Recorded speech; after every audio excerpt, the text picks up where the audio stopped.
This show is brought to you by Safety FM.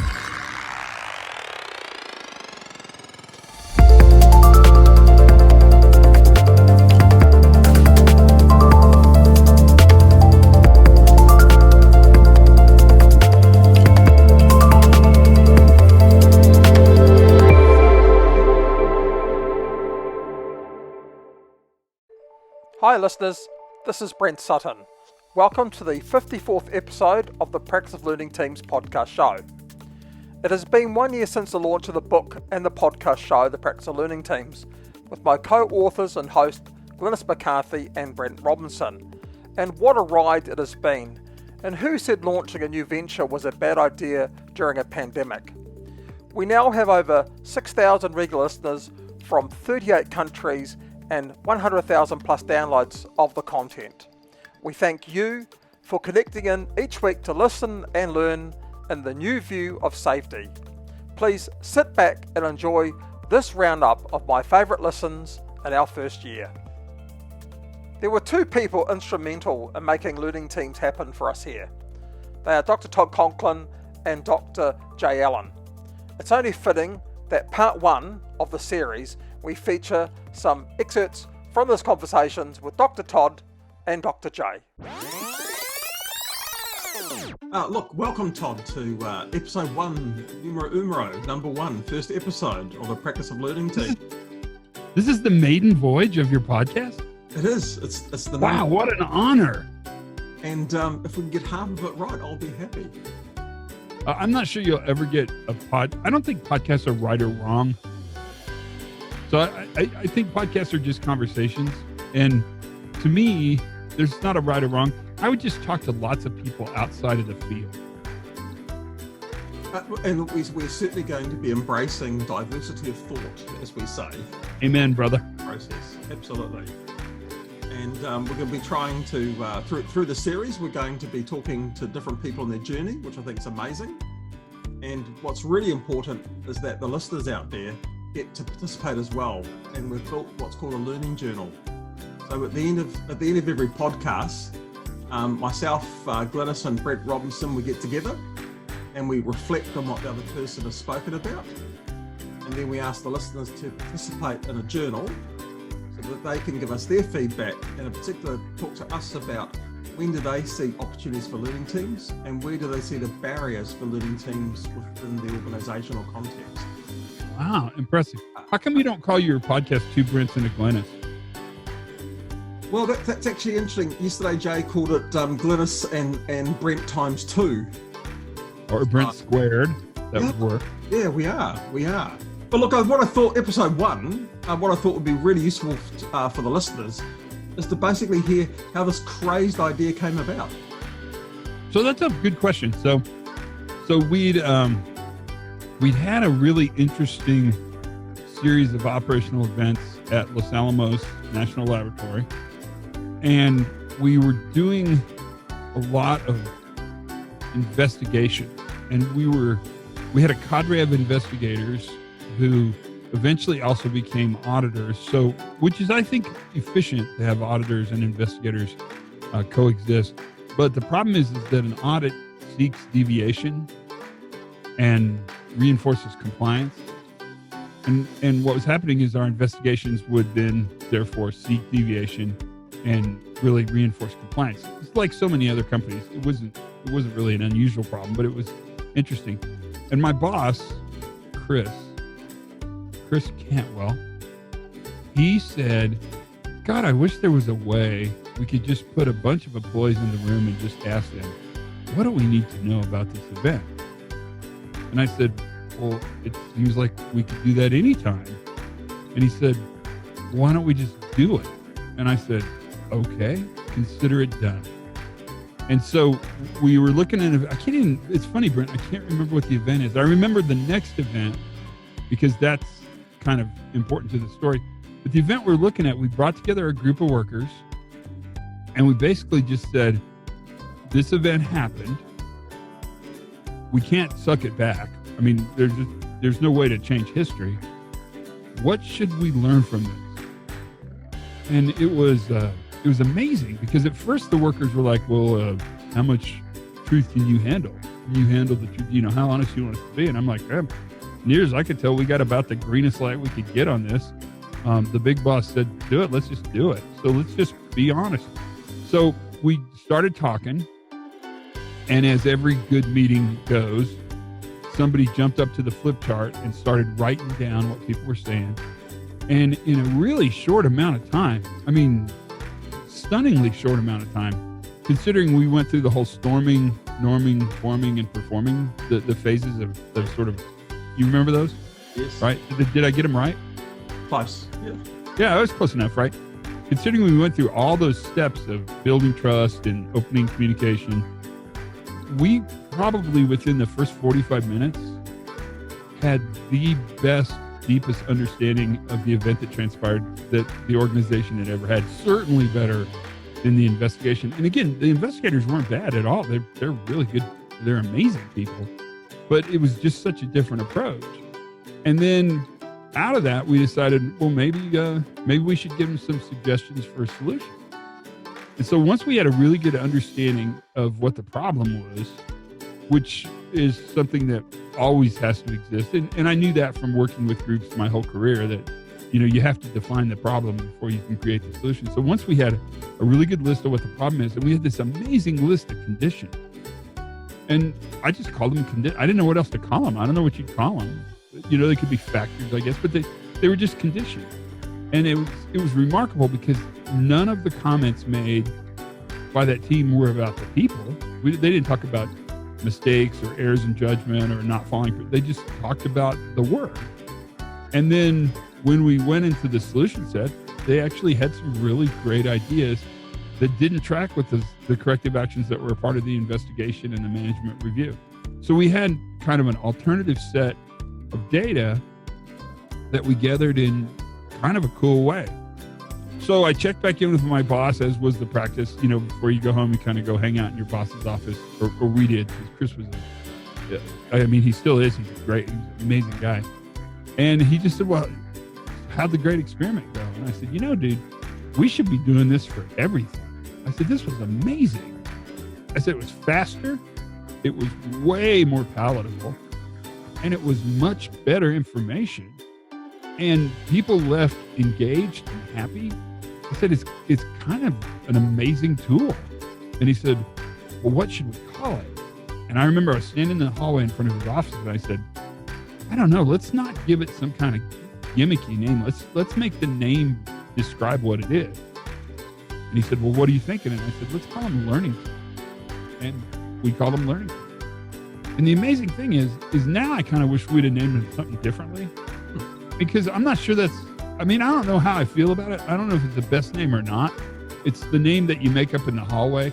But I remember talking to Chris and saying, let's make the name describe what it is.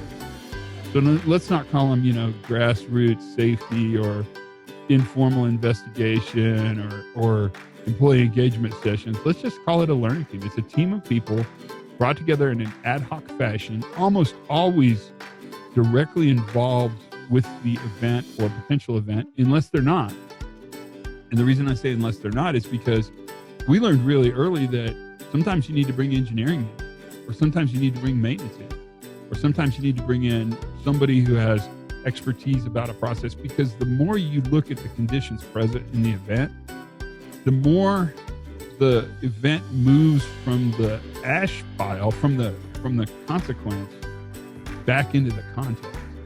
And the context is almost always a place where the workers have very, very little influence and even smaller amounts of control.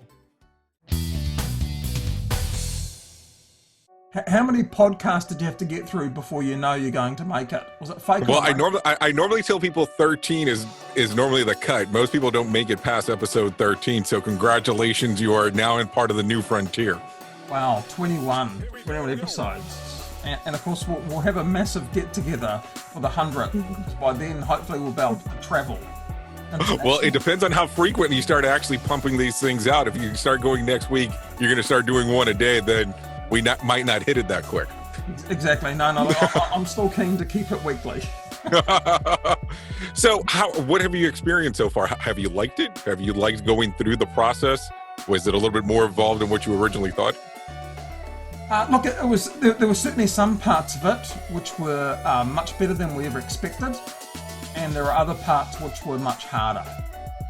And I think, from my perspective, post-production has really been straightforward.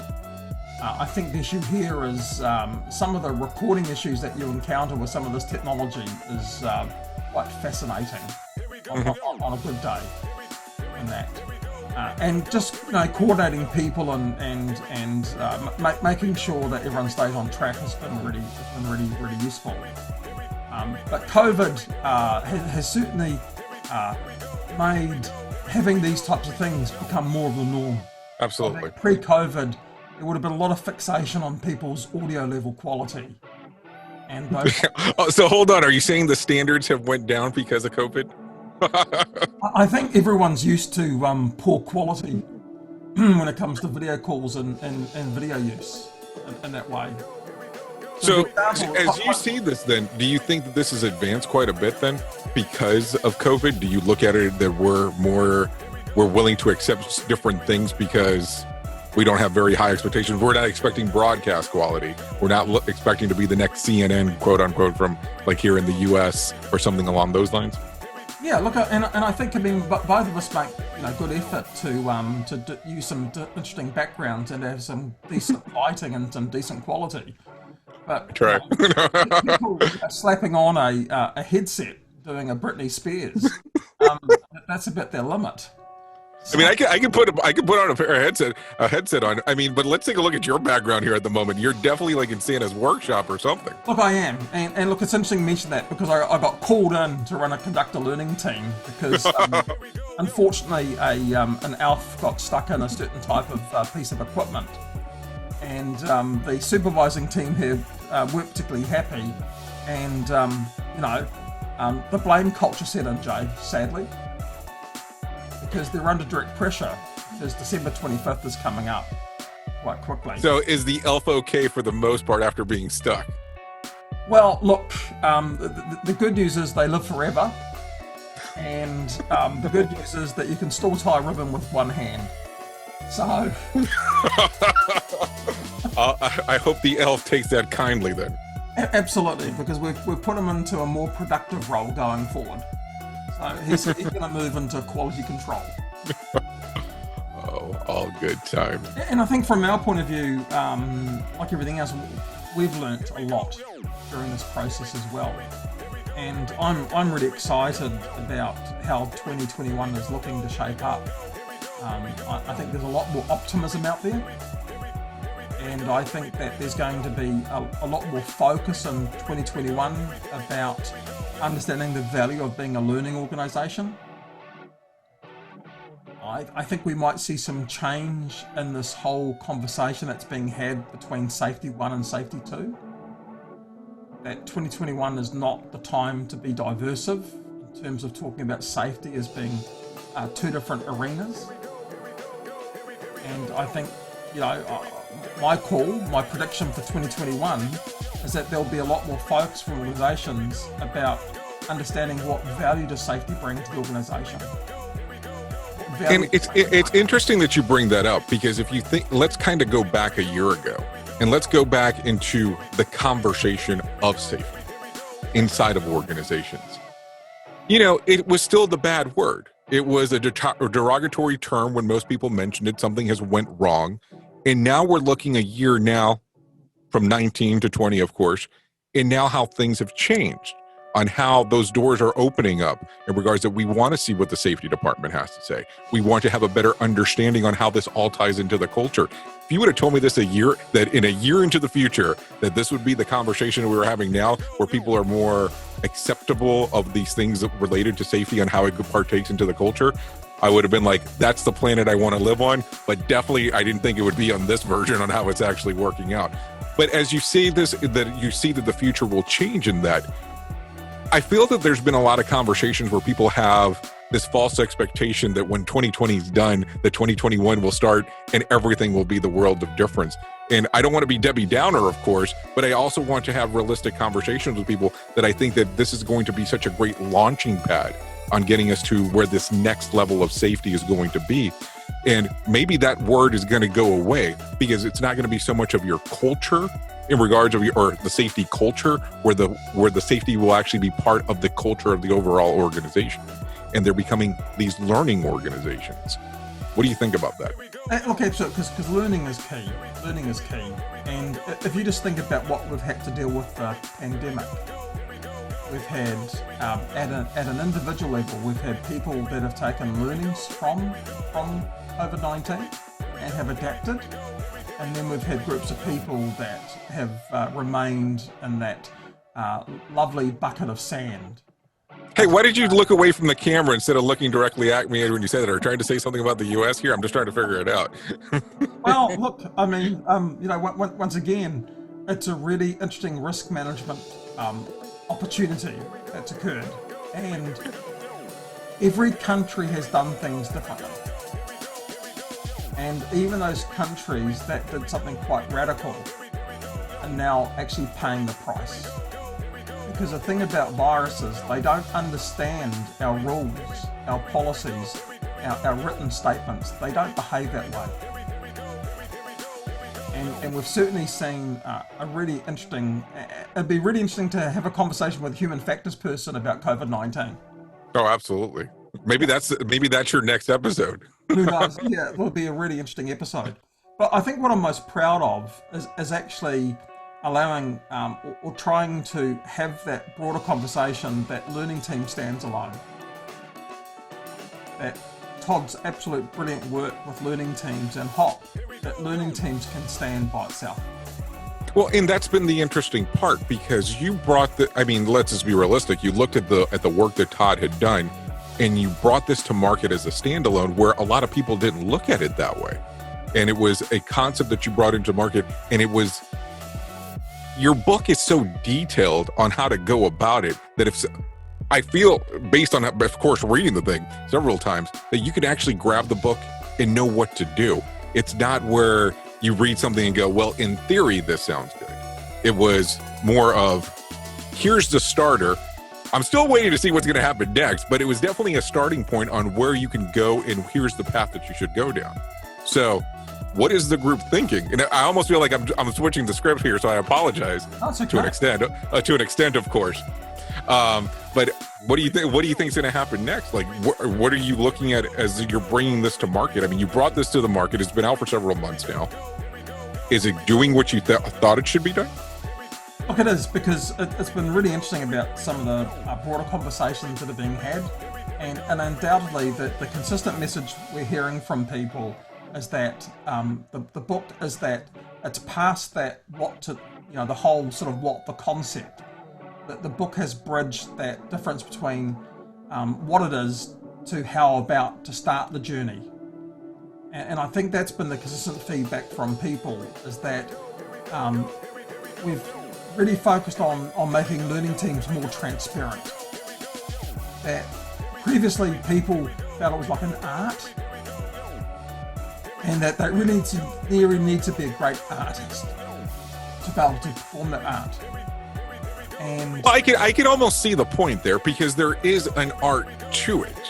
I mean, and you kind of develop that as you go down the path, but I mean, you really give people the entry point of, here you go, and it doesn't leave you clueless. And let me explain what I mean there. There has been books that I have read where I will finish the book and I go, did I get like the short end of the stick? Did I get the abridged version? And that's not where I felt. That's not what I felt with yours. But you did something that was kind of interesting that a lot of people don't go to, where you gave them a community of practice as well, where they could actually go and find out some more information if they wanted to do so. So I almost look like this is very strategic on how you set it up. But then at the same time, I look at it and go, were you thinking about this the whole time, or was this kind of just part of the development as you went through? The objective, Todd from very early on really spoke a lot about being generous and about giving to the community. So from very early on, we wanted to make sure that all the things that we talk about, that the communities can access and can make use of. So that was really fundamental from early on, from our perspective, to basically do that.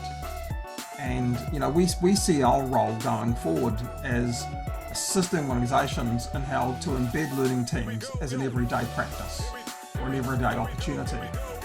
And the book really is that framework to learn, to come from. In terms of it being an art form, yes, it is an art form in terms of it's a type of skill, a type of competency. But what was missing is that people were left to their own devices to work out what that looked like, what that meant. And from our perspective, that really came into that whole notion of weaponisation.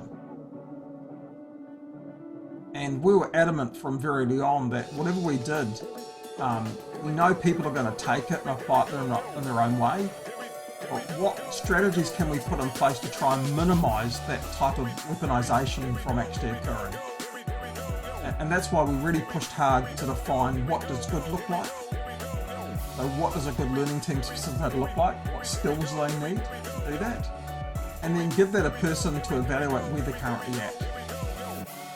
So let me ask a strange question there, and I apologize, of course, for for asking so many questions.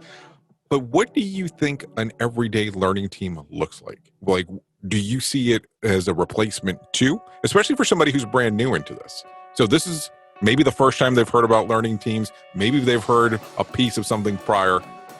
How does an everyday learning team look from the point of view that you want to actually have this structured? Yes, so I think there's two things. If we think about how learning teams have been traditionally used, they have been alternative to an intervention. They've been an alternative to an investigation. But what the learning team shows is it basically shows an accumulation of all that variability that has been occurring over a period of time. So, and we talk about it, we call it macro change. So it's no different. When an event happens, the fact is that work is imagined and work is done. There's going to be a difference between those two things. And that's what really became apparent with the learning team. Except the learning team did it in a way where people felt they were part of the journey and part of the solution rather than being the problem to begin with. For us, the opportunity here was that if these things build up over time, then what can we do to understand where that comes from at its point, at its source, and how can we get those teams to self-adjust or self-improve to try and reduce that build-up or allow the systems to become more resilient. So at the moment, I'm right in the middle of writing a paper about this whole thing about resilience, because it's a big word that's being used, but I don't know if people know what resilience actually means. And I really question whether safety systems, when I talk about safety systems, I talk about processes themselves, whether those processes actually can be resilient. So what do you think? Yet. No, I'm with you. I'm with you. Here's the thing, and this is probably part of that's going to get me in trouble.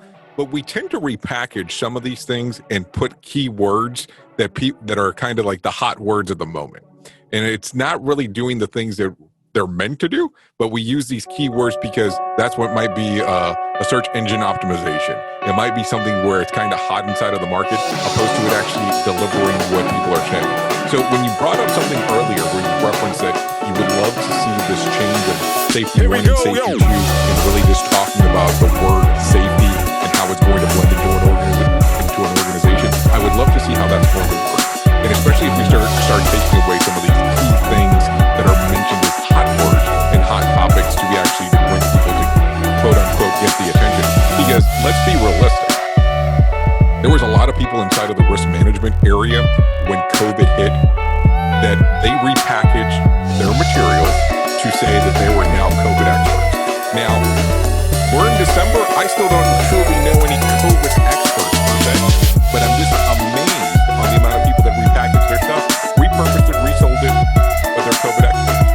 I had several people reach out to me, radio station wise, where they wanted to run ads, and I refused to do it because I didn't have any covert expert, and I didn't know of any COVID cleaning solutions that work. I mean, of course, the Clorox of the world and all that other stuff that we talk about supposed to be doing stuff. I'm sure we don't want to go down that path, but it's just amazing to me that people just repackage and thought that was okay. And I think that's still what we run into, especially service reviews right now.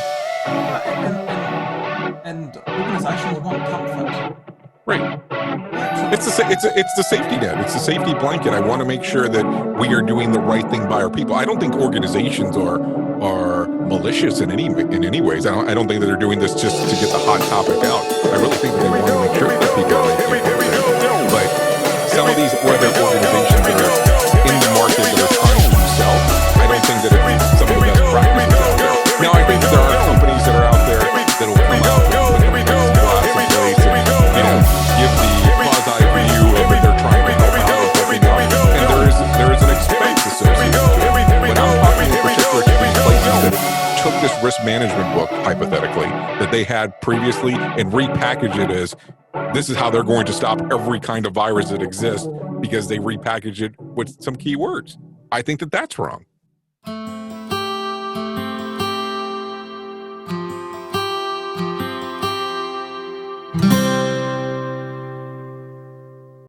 Thank you, listeners, for being part of this podcast. We would love to hear your learnings or other topics you would like us to explore about learning teams. Go to www.podcastlearnings.com and give us your feedback. Become part of the community of practice with learning teams. Go to www.learningteamscommunity.com. Support the authors of the practice of learning teams. Purchase the book from Amazon.com or go to www.learningteamsbook.com for an inside look and other free book resources from the authors. The views and opinions expressed on this podcast are those of the host and its guest and do not necessarily reflect the official policy or position of the company. Examples of analysis discussed within this podcast are only examples. They should not be utilized in the real world as the only solution available, as they are based only on very limited and dated open source information. Assumptions made within this analysis are not reflective of the position of the company. No part of this podcast may be reproduced, stored in a retrieval system, or transmitted in any form or by any means, mechanical, electronic, recording, or otherwise, without prior written permission of the creator of the podcast, Jay Allen.